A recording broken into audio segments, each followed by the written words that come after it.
Good morning. Welcome to our webinar, Choosing the Right Cloud Environment. Thank you for joining us. I'm Lori McConville, VP of Business Development and Communication with Enciva. I will be your moderator today. You may send us questions throughout our webinar and we'll follow up with you with answers.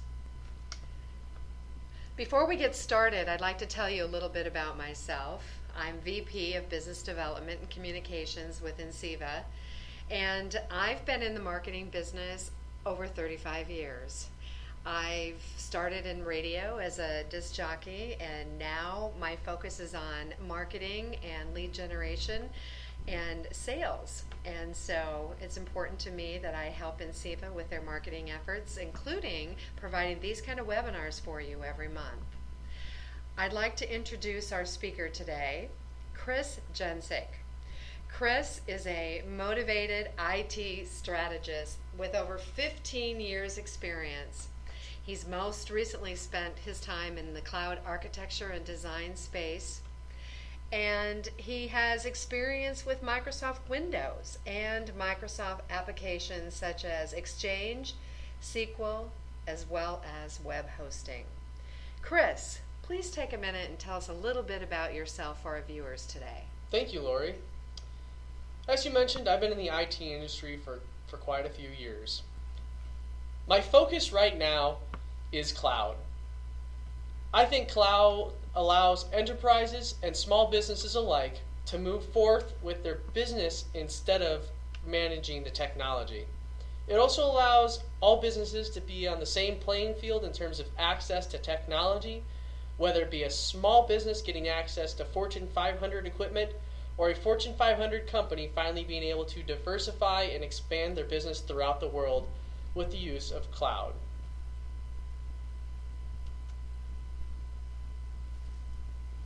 With so many companies offering cloud computing solutions, choosing one can be very challenging. Chris Gensicke today will talk about answers to your questions and help you decide what is the best solution. Today we'll compare cloud solutions, cloud security. We'll talk about the data center location and does it matter? What happens if your data is lost? Will the cloud scale up to meet your business needs? And finally, what does it take to get the cloud set up? So, let's get started. Sounds like a plan, Lori. Before you pack your bags and head off to the fluffy blue yonder, you need to go ahead and take a look at your load. And by load, I'm not talking about how much does your bag weigh. I'm talking about static versus dynamic. Is the requirement for your application to be underneath a constant use all day long, or are you like a game host who may or may not have varying loads throughout the day? An example might be during the day everybody's at work, so nobody's using your service, but at night everybody gets on and uses it, so you're heavy during the evening. Well, there are cloud providers that can go ahead and give you benefits to reducing load or resources during the day and then giving you more at night, or vice versa. Next, when looking at your business requirement, you need to forecast your growth, how your applications or your servers are going to be growing in the future with demand. With that, you need to look at what type of an application you're even going to be hosting. Is it going to be something that's accessed by desktops? Is it going to be a server-based application? Are you primarily going to be focusing on the mobile industry? Or is it going to be a repository for a database that you're looking to make highly available and scalable? Once you know your hosted application, you need to really step back and look at the resource requirements from a memory, CPU, and I/O perspective, because that's how you generally buy cloud. When looking at CPU, you need to see what you're doing on-prem and how the cloud can go ahead and improve that, or how it correlates. It's not always apples to apples when looking at CPU requirements. You might be going from a physical processor to a single or multiple virtual processors, or what's called cores. When it comes to disk, cloud is all over the place from an I/O perspective. How much I/O do you require? How much I/O will you be requiring? And how does that translate to cloud performance?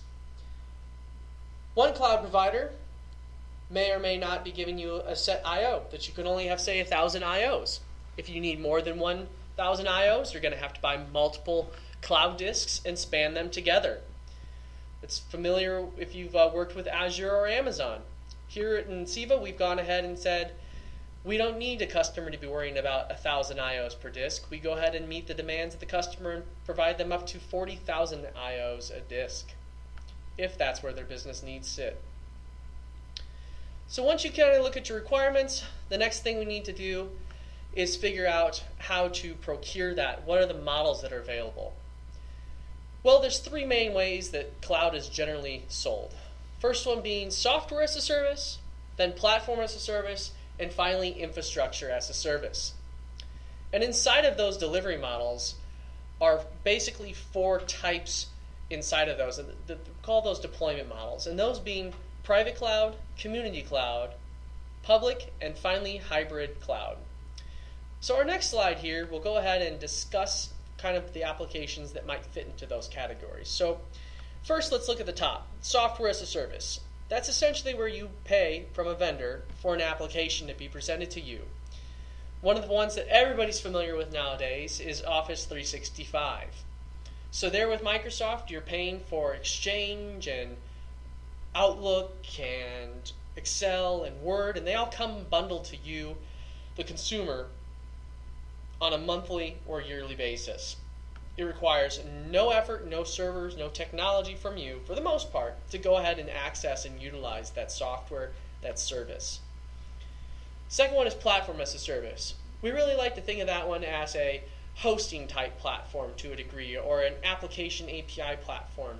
Inside of that, you might see Azure posted. It's kind of got its own little cloud, and that would be for IaaS hosting. So inside of that, you're not responsible for the OS or any of the intricacies associated with that. You're buying a platform to go ahead and essentially host your application on. And finally, we'll look at infrastructure as a service. And that's where you essentially rent your gear. You don't have the upfront capital expenditure associated with it, or you don't have to have the requirements on hand to maintain it and upkeep it, power it. It's all taken care of by the cloud provider. So now you have an idea what's inside each one of those service models. We go ahead and talk about the types of clouds that can be procured inside of those. The first one would be a public cloud. That's where anybody can go ahead and buy a machine. So that's going out to Amazon and buying an EC2 instance and spinning up a machine right alongside Larry, Mo, and Curly. Everybody shares the same pile.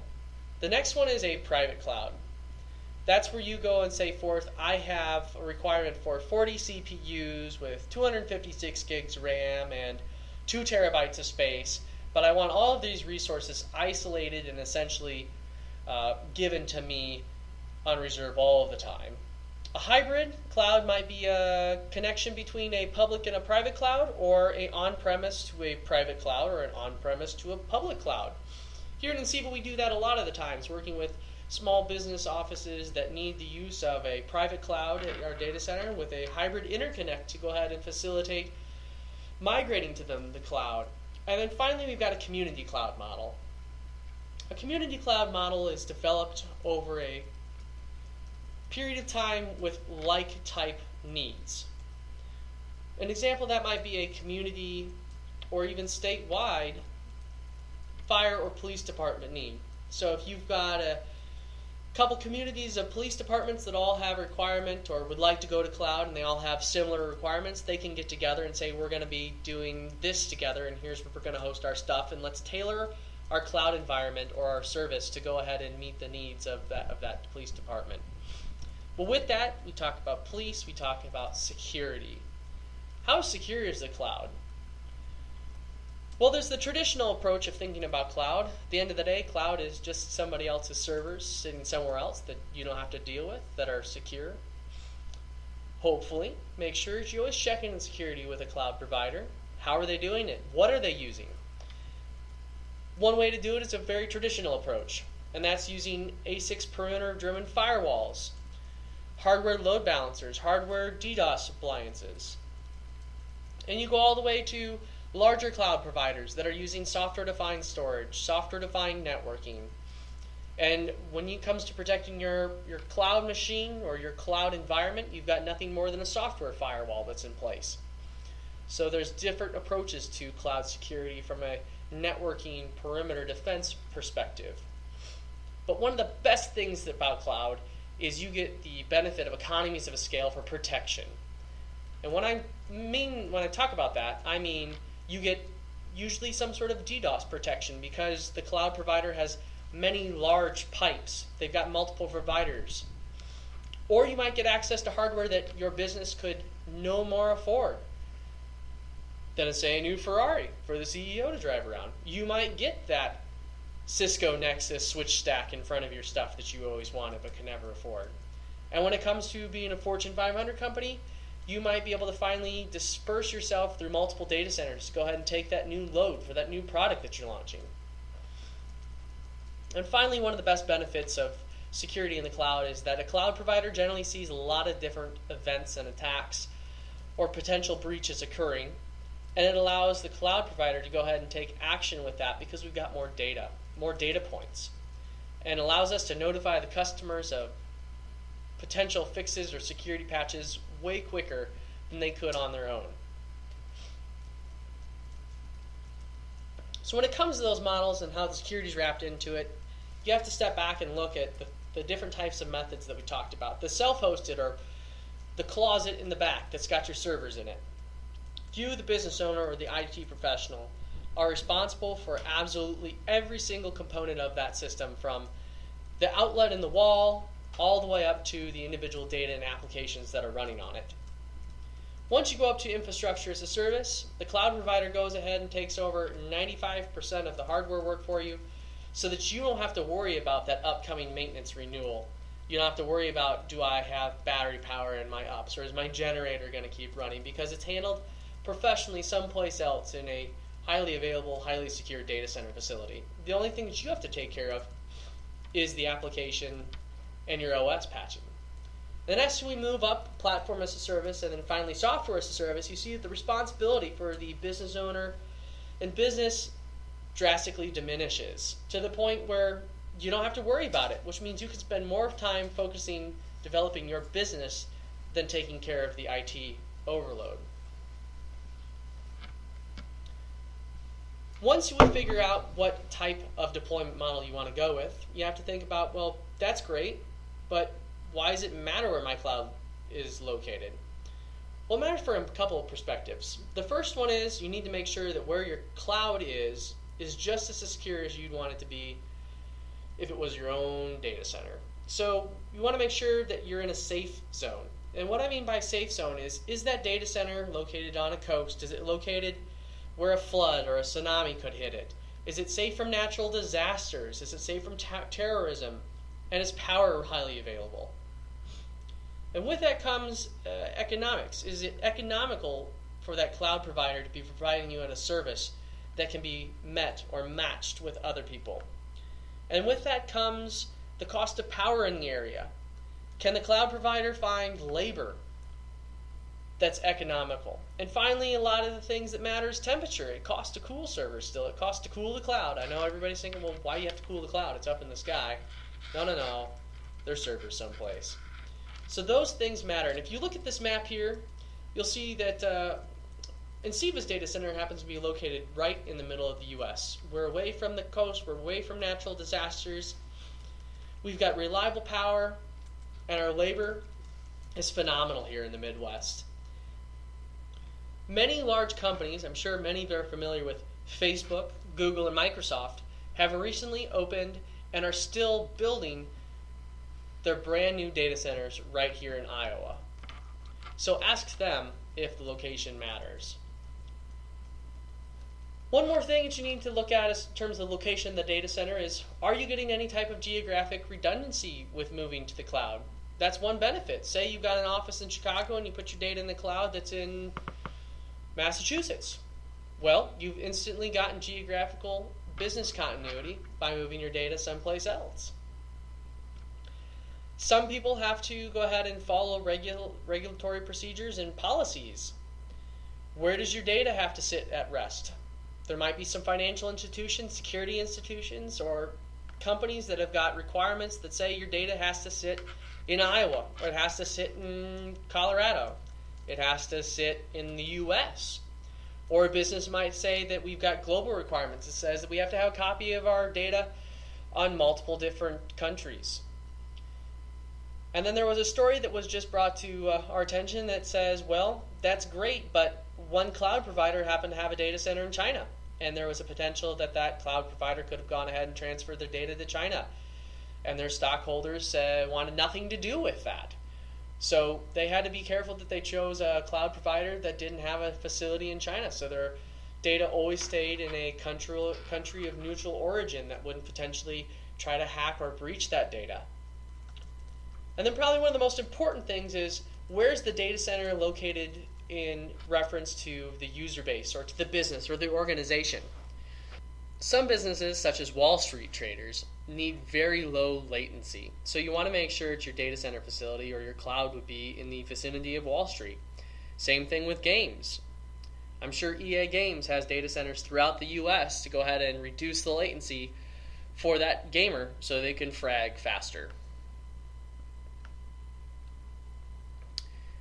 Well, you've moved your data to the cloud, or you moved your application to the cloud. What happens if you have a loss of service at a facility? The cloud doesn't mean that your application automatically becomes redundant. It will probably improve your redundancy from coming from a self-hosted, self-provided solution, but you might need to take a step back and say, what can I do to improve my application, my data, my platform with the cloud? The cloud offers many types of opportunities to go ahead and add redundancy into your system or your application for that instance. And that's one thing here in Siva we work with customers a lot is, say they're bringing a website to the cloud, or you want to bring a website to the cloud, but you don't know how to make it more redundant in nature or add resiliency into your SQL database. Well, it's something that is very obtainable and achievable. Moving to the cloud, taking the correct steps to do so, sometimes is a challenge. So you moved your data there and you got uptime, but you deleted the file, or something happened and corrupted your database. You need to make sure that you got a backup still. The cloud's not an automatic backup platform. Many people say, well, back up to the cloud. Well, what if your backup on the cloud is down? So ask the cloud provider, do they have on-site backups? Do they have geographically dispersed backups? Do they have off-site options? Some people are still under regulatory compliance to do tapes. Or do they offer an option to return your data that's hosted on the cloud to an on-site appliance if you have a need for that? And then finally, some people are coming up with a geographical SAN or geographical hard drive model in their clouds, where you can go ahead and choose a hard drive disk that's attached to your cloud server instance that is geographically dispersed. It's kind of cool. It's up and coming. And then finally, out of all those backup options, you need to go ahead and make sure that those options meet your recovery point objective from a business continuity, as well as from getting users back up and online and served. So let's say you happen to pick a backup place that puts your data, say, in someplace glacial. And they said, well, we've got your data, but it's going to take 24 to 48 hours to go ahead and get that data back. Does that meet your business's needs? Or do you need someplace that says, oh, you deleted that file or you deleted that VM? We can go ahead and have you back up underneath 5 minutes. Obviously, there's different cost structures associated with those, so you need to take those into consideration. And with that, I talked about how quickly you can get back up. That's obviously some sort of flexibility associated with it. And as you move into the cloud and you've determined where it goes, you've determined what you need, you're going to grow, you need to find out how the cloud provider promotes flexibility. Is it just as simple of getting your credit card out and paying for another 40 cores and 256 gigs of RAM? Or if you're doing infrastructure as a service, how quickly can they provide you with another server to go ahead and meet your demand or do an application change? Are they on time? Are they flexible? Say you have a server and you need one that's custom configured with 3 GPUs. Is that something they can do, or does it have to go through a long, lengthy process? Is your cloud provider as agile as you need them to be? And as we talked about in the beginning with your load being dynamic, some people have the need to scale up and scale down. Is CPU and RAM an easy choice to go ahead and deliver on demand? And if we discuss, is disk I/O performance something that you need to address? Do you have a heavy DB that's pulling a lot of I/O? Can that cloud provider meet your demand? And is your performance the same, if not better, when you move to the cloud? The number one thing that we work with customers a whole lot here at Insiva is, how do we troubleshoot performance on a cloud platform if it's not going the way that you planned? You're at that cloud provider now, and you've got issues. Is there transparency to see whether loads might be affecting your service? Is there transparency to work with a cloud engineer to go ahead and figure out where you went wrong or where they went wrong? And are they willing to go ahead and fix it? In the event that something did go wrong, has the cloud provider gone down in the past? You need to review SLA violations that the service provider may have had. If they have had one, ask for an example of a recent outage. What did they do to resolve it? How many people were affected? Who was affected? And do they have a resolution plan put in place on how not to have it happen in the future? And with that, you should also definitely check into, did any data loss occur? So they had an outage, okay? That's all right, your server went down. But if they had an outage and somebody lost data, that's obviously way more important than was the service restored, was my data restored. And with a data loss, you need to look into, are they meeting your needs for compliance? You know, typical compliance issues can be internal, external, government regulated. You've got things such as PCI, HIPAA, SOX, that all need certain history associated with access to your systems, access to your data. So you feel confident that your data is safe and secure, your cloud provider is going to be up 100% of the time, and that you've picked the perfect topology and deployment model to meet your business needs. You need to go ahead and figure out what your migration strategy is going to be. What I'm talking about is who's going to do what, when it's going to happen, and if you need any assistance doing so from the cloud provider or a third-party company that has expertise in migrating and perfecting your business's move to the cloud. Once you've established what your strategy is going to be, you need to go ahead and review the resources that you initially established to make sure that your requirements haven't changed, or as you've learned about the cloud technologies, that you're making the best decision possible. And then you need to execute it with an action plan. This is a timeline of events and services and our servers that need to be moved and distributed out to the various cloud providers. And then finally, you're going to execute. And you might be saying, well, geez, I'm still stuck on a migration strategy. That's what Insiva is here for. Feel free to go ahead and pick up the phone or send us an email. We've got cloud engineers who have been doing migrations and strategizing and helping many businesses and clients for many years go ahead and make the best decision possible when thinking about or moving to the cloud. Thank you, Chris. And we have some questions from our guests in the audience today. The first one, how do I determine what my disk I/O requirements are? That's a very good question. Thank you for asking. There are various ways to determine your disk I/O requirements. If it happens to be database, you can go ahead and put a perfmon on your MySQL box or your MS SQL box and go ahead and draw some logs from that. There are also some various third-party utilities out there that can go ahead and review your database or your application performance requirements from a disk perspective. If you're unsure about how to exactly nail down your exact disk I/O requirements, we've done extensive testing and research into building the perfect cloud to meet high level of I/O requirement demands, and we'd be glad to go ahead and offer any type of assistance we could in finding out exactly where you sit with your I/Os. All right, thank you. The next question comes from Curtis. Are there easy ways to migrate my data closet to the cloud? Another good question, Curtis. All depends on what your data closet contains. If it's no more than a file server or it's a couple web hosting platforms, or let's say it's Exchangebox. There's various different methods and methodologies to go ahead and get you into the cloud. And the best answer I can give you is an easy way is feel free to give us a call at a no-cost consultation. We'll be glad to point you in the right direction, or at least give you a few pointers about what the best platform is to go ahead and help you move your data closet. All right, thank you. This question comes from Jean. How easy is it to migrate between providers? Well, Jean, I guess it kind of matters on what providers you're going to and from. If you happen to be an on-premise Microsoft shop going to Azure, it's very, very simple. Matter of fact, they've built some connectors into the latest versions of servers that allow you to instantaneously migrate your data, or at least bridge your facility with their facility. Now, let's say you're going from a rack space to, Enceva.